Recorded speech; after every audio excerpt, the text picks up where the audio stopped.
Hola, hola, hola, esto es debatible, como todos los viernes, esto es diario, 24 horas, el diario sin límites. Estamos trayendo los temas de coyuntura, la información que nos está afectando, que está sucediendo, que está evolucionando en México y en el mundo. Está en la mesa de debatible el doctor Javier Oliva, uno de los analistas de seguridad nacional más importante de estos momentos. ¿Cómo estás, doctor? Bienvenido a la mesa de debatible. ¿Qué tal? Muchas gracias por invitarme al diario 24 horas y a Debatible. Me da nuevamente mucho gusto estar contigo. Desde hace un año que cayó el mayo, que cambió el gobierno, que entró esta administración de la presidenta Claudia Sheinbaum, que regresó Omar García Harfuch como ahora como ya titular de Seguridad Nacional, como que cambia el paradigma, ¿no? Ahora entrega México 26 capos nuevamente a los Estados Unidos, esta nueva tanda, ya había entregado un grupo de 29 donde iba Caro Quintero y algunos otros narcotraficantes importantes, capos de los grupos criminales. Ahora entrega 26. Esto despresuriza las relaciones con México, con Estados Unidos, con el gobierno de Trump. ¿Qué alcanzas a revisar en estos primeros días, doctor? Bueno, indudablemente que el gobierno de la presidenta Claudia Sheinbaum Pardo está a punto de ser contrastante con el del expresidente López Obrador, a partir no solo de lo que ha implicado un cambio en la coordinación con otras instituciones como la Secretaría de la Defensa Nacional o la Secretaría de Marina, sino recordemos que hace 3 semanas, perdón, se publicaron 11 ordenamientos jurídicos de la Federación, entre ellos contra la ley contra la desaparición forzada, perdón, la creación del sistema, la ley del sistema de inteligencia para la seguridad nacional, la nueva ley de la Guardia Nacional. Entonces, hay un cambio y ajuste jurídico de fondo. Y por el otro lado, la coincidencia, cada 12 años, ¿sabes? Se da una concurrencia político-electoral entre México y Estados Unidos. Me refiero a las elecciones presidenciales. La nueva mandataria de México comenzó el 1 de octubre y el presidente Donald Trump arrancó el 20 de enero.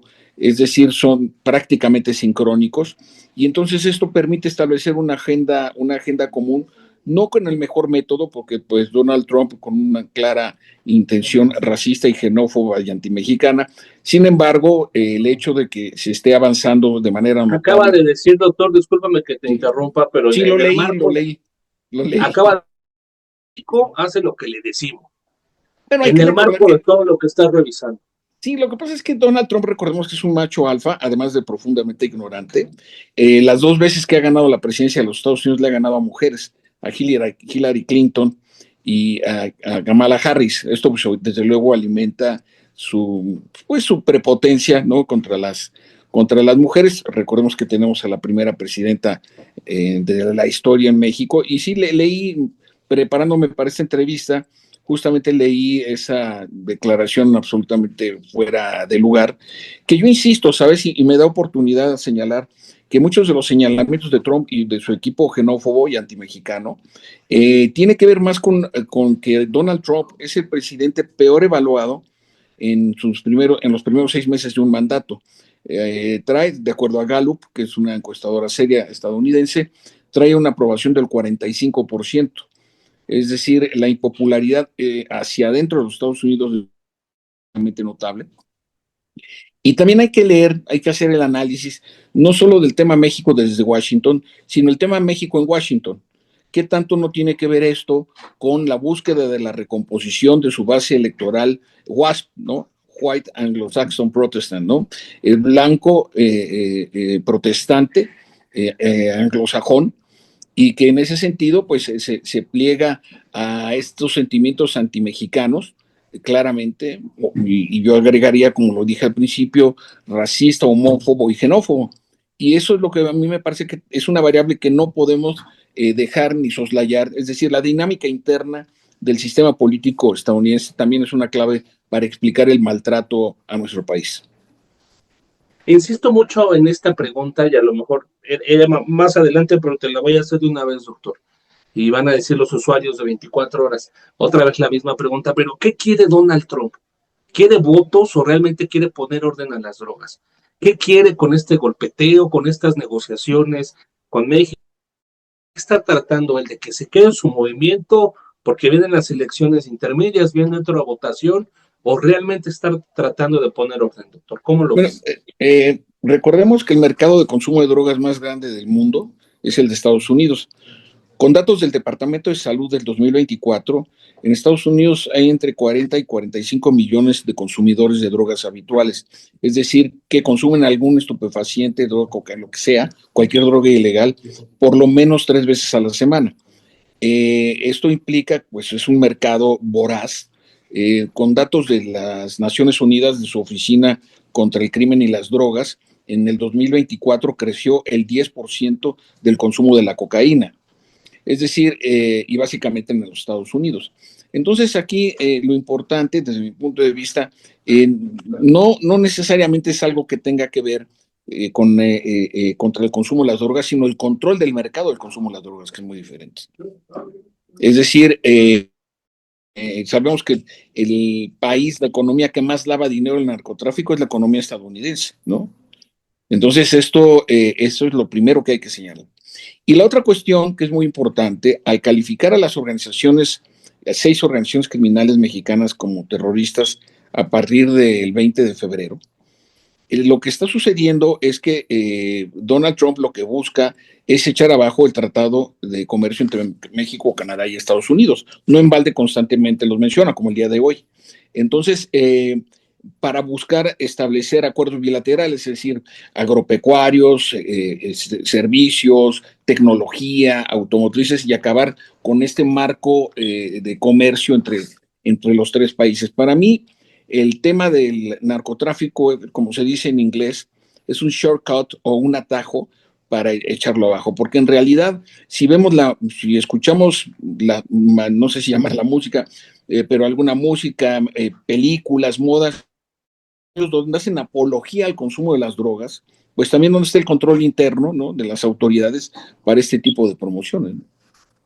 También ellos están haciendo apología en su música, ¿no? Ahora que está en las plataformas y en todo esto, doctor. Por supuesto. ¿Cómo ves esto que dice México? Bueno, quiero preguntarte, ¿cuál es la diferencia entre expulsión y extradición? Porque hay un debate por esto, ¿no? Que parece que porque es una forma express para evitar tiempo, alguna argucia legal. ¿Cuál es la diferencia entre los expulsemos para poderlos entregar o que los extraditemos con este tratado que tiene México con los Estados Unidos? La extradición es una solicitud expresa para juzgar a una persona que cometió algún delito en otro país. Es decir, ¿qué ha pasado? Un mexicano comete un delito aquí en México y pretende irse refugiado en España. México solicita su regreso, pero también si hay una España solicita su extradición, es decir, es una solicitud expresa ante la comisión de un delito, ¿no? En el caso del narcotráfico mexicano, la acusación viene de que son, de acuerdo al argumento tradicional, que los narcotraficantes mexicanos envenenan y matan a la gente. Entonces, les abren un juicio, sin que estén presentes, desde luego, en cualquier corte federal, y entonces esa corte federal le solicita a la Fiscalía de México, en este caso, la extradición, es decir, para traerlo ante la Corte Federal de los Estados Unidos, vamos a tomar el caso de Joaquín Guzmán en la Corte Federal de Nueva York, para juzgarlo, ¿no? Entonces ahí hay una solicitud judicial expresa, ¿no? Y la expulsión es algo que tiene que ver más con una decisión, en este caso el gobierno mexicano, de enviarlos a los Estados Unidos para que continúen sus juicios, aunque ya los tienen abiertos, ¿sí me explico?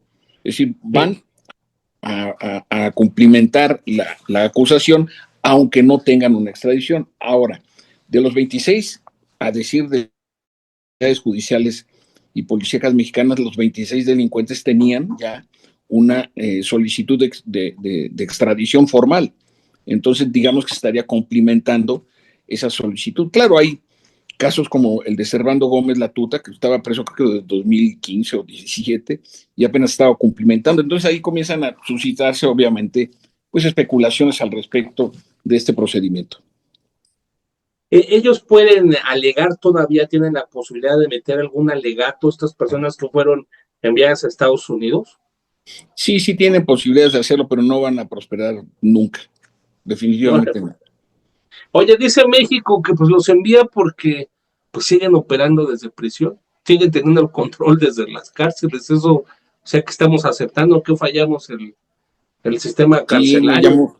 me llamó la atención que el secretario de Seguridad dijera eso, porque pues es una aceptación de la tremenda corrupción que hay en los sistemas penitenciarios. Me refiero al federal, perdón, y a los estatales y a algunos municipales. Sí, eso es lo que quería, a lo mejor abundar un poquito más, porque sí destacó mucho ese comentario, ¿no? Que acepta que, pues que está roto el sistema penal, el carcelario, ¿no? En México. Sí, claro, cuando presentó hace, me parece como un mes, un domingo en la tarde, por cierto, el programa contra la extorsión, él se refirió de manera explícita a 10 estados de la República, bueno, entidades contando la Ciudad de México, e hizo especial énfasis a la cuestión de la extorsión generada de los reclusorios. Lo dijo expresamente. Yo hice una breve investigación de por qué mencionaba al Estado de México en primer lugar, y es un dato revelador.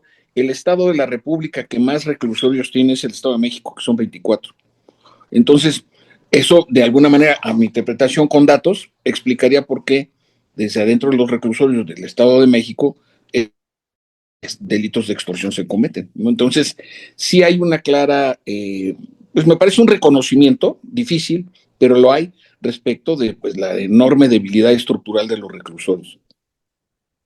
Se empieza a hablar un poco, doctor, un tema que está como vetado, se empiezan a abrir un poco las ventanas de los cárteles en Estados Unidos. Saca Jesús Esquivel un libro sobre los cárteles gringos y además la revista Rolling Stones, no sé si ya pudiste ver Sí, este ya lo libro, vi. reportaje que está presentando Así de militares de élite en Afganistán, pues negociando con el cártel del noreste, con lo que fueron los Zetas, entiendo, para tratar de colocar el trasiego en Medio Oriente o en algunas otras partes del mundo.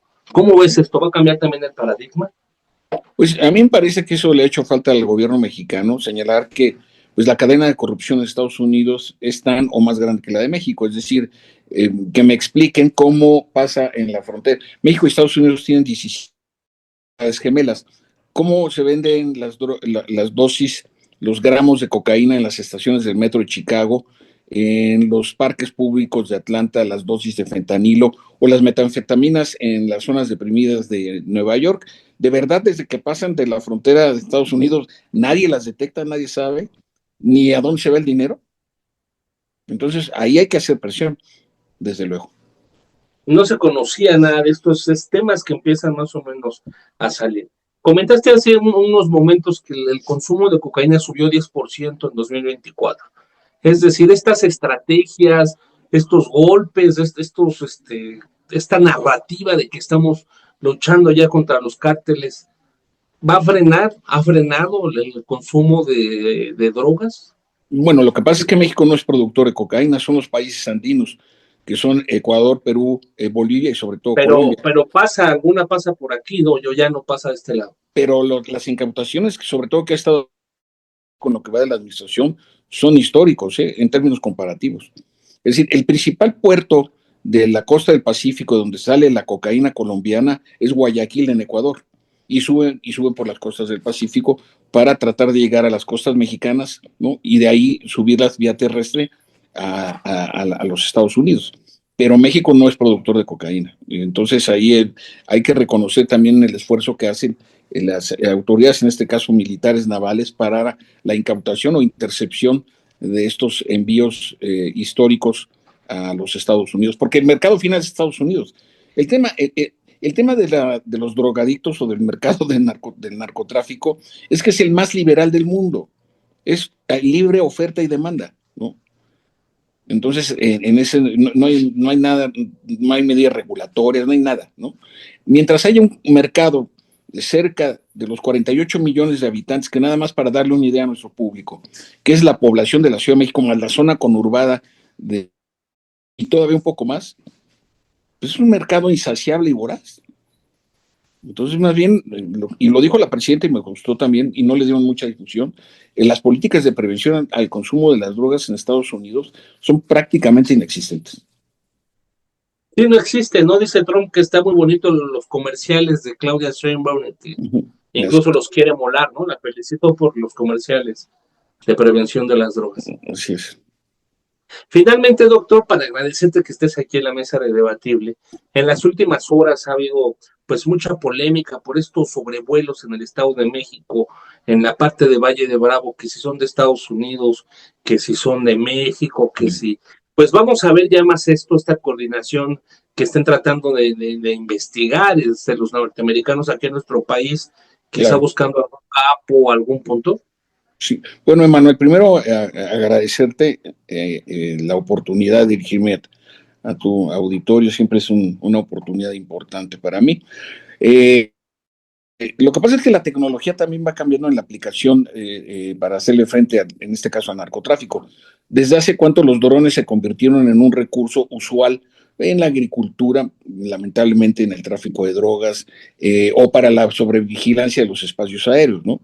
Es decir, los drones no tienen más de 12 años de estar siendo utilizados en distintas actividades. Entonces, la oportunidad que permite la tecnología aplicada al dron o el avión no tripulado, pues es que la recuperación de información a una altura de más de 22,000 pies, de acuerdo a las especificaciones técnicas de este avión no tripulado que estuvo sobrevolando algunas partes del Estado de México, pues obedece también a las necesidades del intercambio y de cooperación, ¿no? Es decir, déjame poner un ejemplo que es muy curioso, ¿no? En la Constitución de 1917, en el artículo 86, fracción sexta, dice que el presidente de la República, comandante supremo de las Fuerzas Armadas, que son el Ejército Mexicano y la Armada de México. No está la Fuerza Aérea, pero no existía, tecnológicamente hablando, ¿no? Entonces, la tecnología también va generando cambios en los recursos, afortunadamente tecnológicos, pues para hacerle frente a este tipo de delitos. Muchas gracias, Manuel. Muchas gracias a ti, doctor, como siempre, porque bueno, pues es un importante experto, una voz importante en el Gracias. tema de la seguridad. Te mando un abrazo fuerte. Otro para ti. Hola, muchísimas gracias por seguirnos como todos los viernes. Este programa es debatible. Estamos por todas nuestras redes sociales en diario 24 horas. Te invitamos a que te suscribas, que nos dejes su comentario. Estamos transmitiendo por X, antes Twitter, por Instagram, por LinkedIn, en YouTube, en todos nuestros canales de diario 24 horas, el diario sin límites. Tengo aquí en la mesa de debatible, bienvenidos a Marian Reynoso. Hola Marian, ¿cómo estás? Hola, ¿qué tal? Qué gusto, Manuel. Y Muchas además gracias. está Ramiro Martínez Menéndez. ¿Cómo estás, Ramiro? Bien, muchas Ramiro, gracias. bienvenido a Debatible. Gracias por sumarse a esta mesa. Gracias, Emanuel. Muchas Gracias a gracias. ustedes por el espacio. Oigan, qué interesante está este documental Rabuní. A ver, cuéntenme un poco. Ustedes van a Medio Oriente, van a Tierra Santa, perdón, a tratar de terminar este documental y les agarra la guerra ahí en plena producción. Cuéntenme un poco. Marian, empezamos contigo.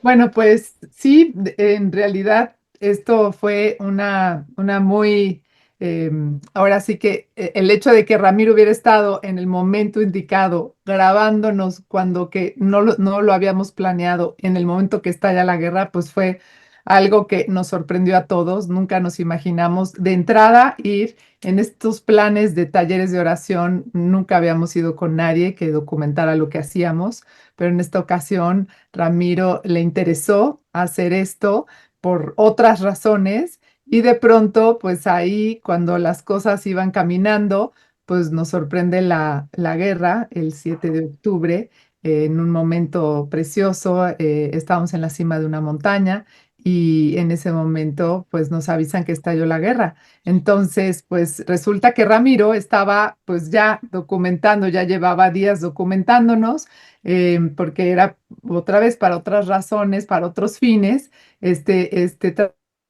Realmente, bueno, pues resultó que a partir de ahí nos soltó la cámara y todo el proceso, desde que estalla la guerra, lo que sigue de ahí, que no podemos salir, que nos cierran el aeropuerto, que cancelan los aviones y que nosotros pues estábamos todas las señoras, pues claro, con el Jesús en la boca y con el corazón parado, pero también con pues el aliciente de que estábamos en un lugar muy especial, un lugar santo y un lugar donde decidimos seguir dando nuestro taller de oración. Pues eso es lo que refleja este documental, es luz en medio de la oscuridad. Ramiro, ¿cuánto tiempo estuvieron ahí atrapados o cómo fue el proceso? Me imagino que, pues que por algunos días no pudieron regresar, no pudieron salir de ahí. Cambia la perspectiva del documental en el sentido de, bueno, pues ahora había bombas, había fuego, había otras cosas distintas a lo que habían planeado para la producción. Sin duda, Emanuel, decimos, el tiempo siempre es relativo. Para nosotros fueron en realidad pocos días, alrededor de 5 o 6 días, pero pues nos supieron como 30, sin duda, por obviamente el tema de la experiencia, por el tema de lo que vivimos, de lo que sentimos ahí, de lo que experimentamos. Y sí, como bien dice Marian, yo fui a hacer ese trabajo con ella, pues era un documental más informativo acerca de las actividades que ella realiza allá. Para mí era totalmente nuevo ir a Israel, pues no conocía yo Israel y tampoco conocía muy bien qué era lo que ella hacía y lo que transmitía. Bueno, poco a poco me fui dando cuenta de eso y bueno, pues nunca esperamos que nos fuera a caer la guerra y desde luego que eso tomó un giro muy importante en el documental, que derivado de todo eso, pues fue creciendo, fue gradual.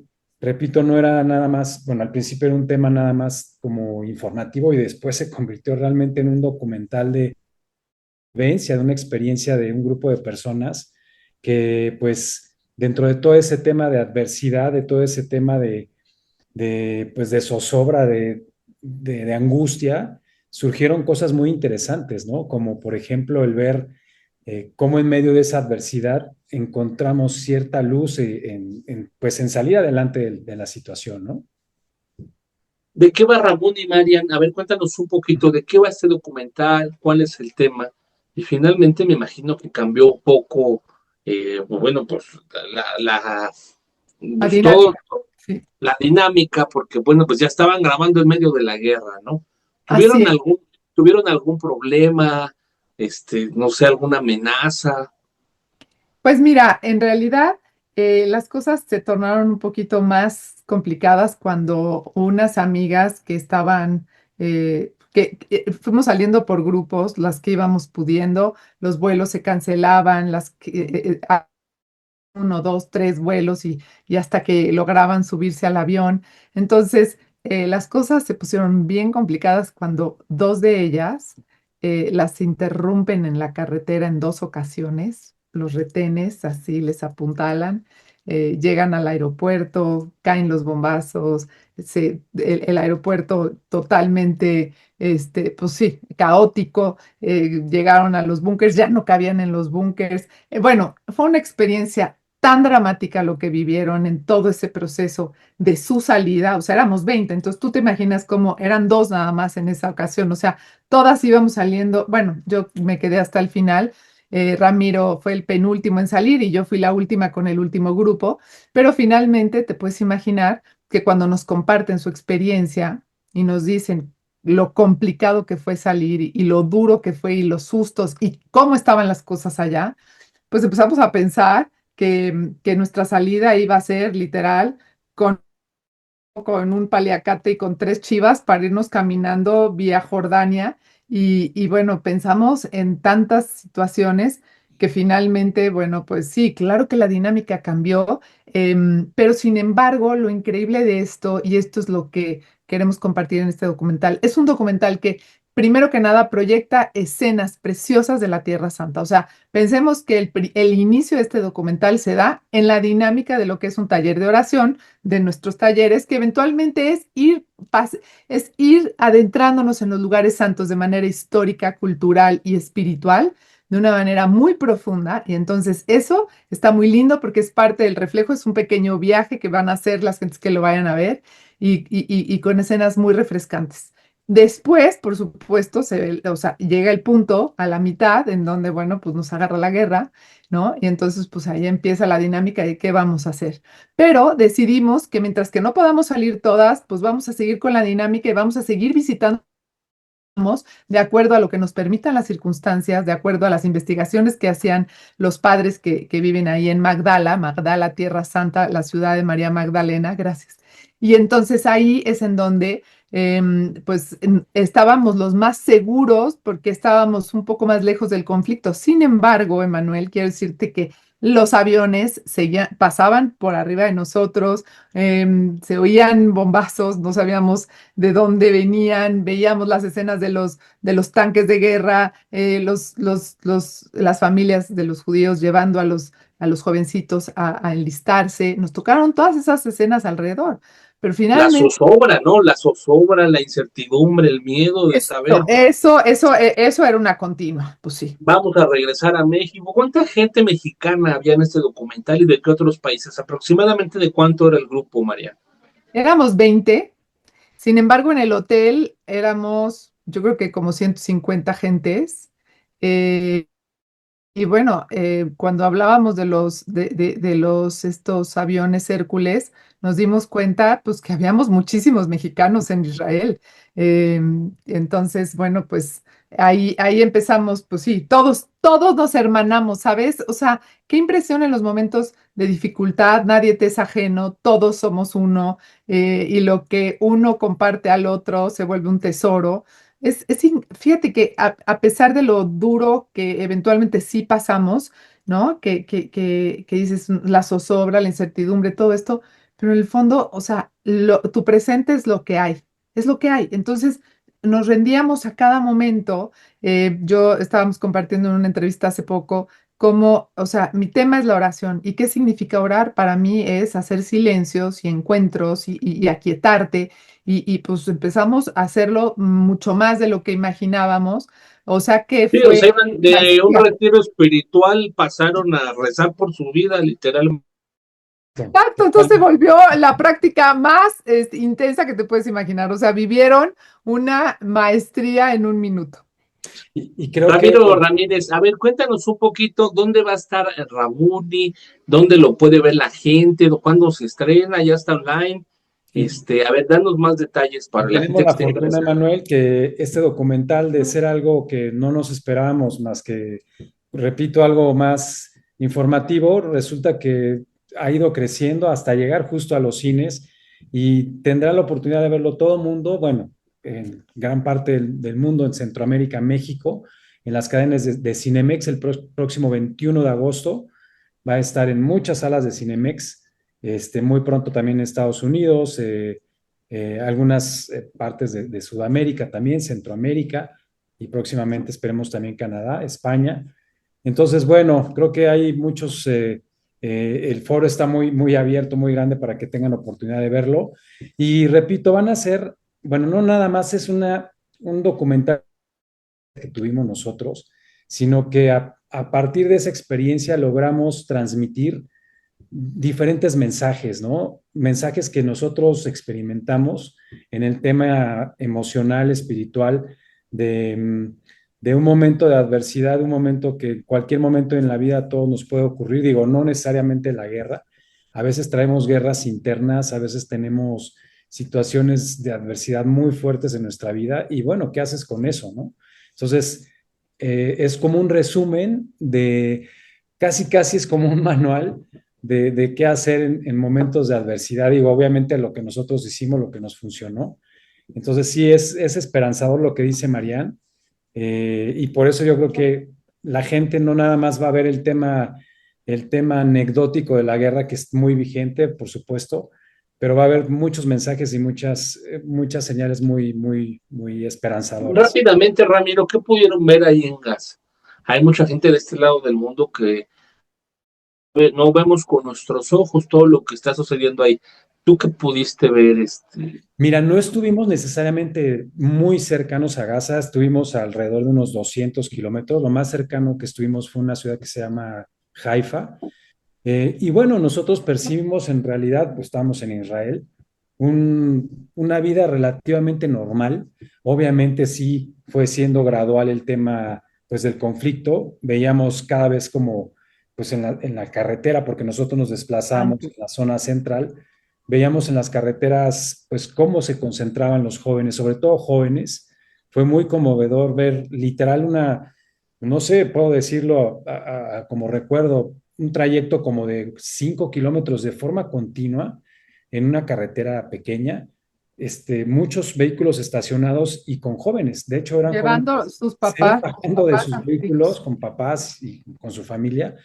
Y Sí, por la alrededor, gente huyendo, ¿no? Tratando de resguardarse. bueno, en este caso estaban enlistando porque alrededor estaba lleno de tanques de guerra y se veía como que estaban preparándose para irse pues a Gaza o no sé. Pero lo que dices tú, Emanuel, es verdad. El aeropuerto era un éxodo. No, no, no, la gente con las gallinas, o sea, Sí, literal. totalmente. No, no, no, sí, ahí sí, impresionante porque tanto eso como lo que dice Ramiro, más los aviones que nos pasaban todo el tiempo, los aviones de guerra y el hecho de pronto sí oír que estallaba la bomba y decías, ¿cómo? ¿En dónde habrá sido de este lado, de aquel lado? O sea, ya no te sentías ajeno. No nos tocó ver, por supuesto, nada como lo que nos preguntas de Gaza porque no estuvimos de frente. Veíamos, por supuesto, el guía, el chofer, todo, traían toda la información en sus celulares de amigos, de gente cercana. Exacto. Eso sí fue un drama porque lo vivimos muy cerca porque los dos, el chofer y el guía, eran palestinos.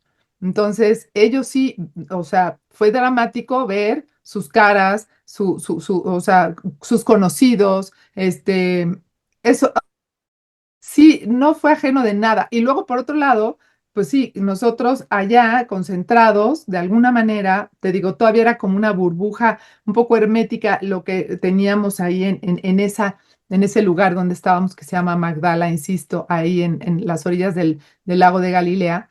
Pero lo que era impresionante era lo abrumador de a las 2 de la tarde que se conectaba México con nosotros, o Miami, o Colombia, todas las amigas, todas las que nos hicimos íntimas ahí, pues por supuesto éramos de diferentes países. Entonces, pues sí, oír las noticias, saber que teníamos que nosotros tranquilizar a los de afuera, pero la verdad ahora sí, los de fuera tenían más información que nosotros adentro. Pues les deseamos mucho éxito con Raboní, que lo Mm. vean muchas personas y bueno, pues ahí está la historia. ¿Tienen redes sociales? ¿Dónde pueden Sí, ubicarlo la Y gente que le tenemos redes interese su tema? sociales en eh, Instagram y en Facebook. sí. Es Rabuní Documental, Rabuní con doble B de bueno. Y nuestra página es com. Ahí pueden ver pues todas las entrevistas donde nos han abierto los espacios, como tú, muchas gracias. Y bueno, obviamente pues el tema de las salas, etcétera, ¿no?